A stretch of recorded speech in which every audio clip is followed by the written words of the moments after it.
شروع اللہ کے نام سے جو بڑا مہربان نہایت رحم والا ہے۔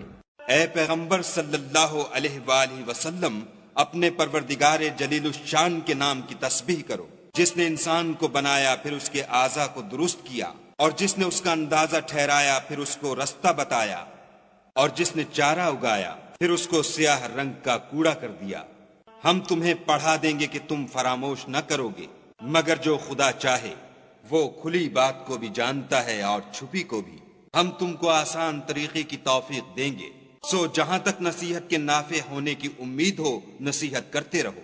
جو خوف رکھتا ہے وہ تو نصیحت پکڑے گا، اور بے خوف بدبخت پہلو تہی کرے گا، جو قیامت کو بڑی تیز آگ میں داخل ہوگا، پھر وہاں نہ مرے گا نہ جیے گا۔ بے شک وہ مراد کو پہنچ گیا جو پاک ہوا، اور اپنے پروردگار کے نام کا ذکر کرتا رہا اور نماز پڑھتا رہا۔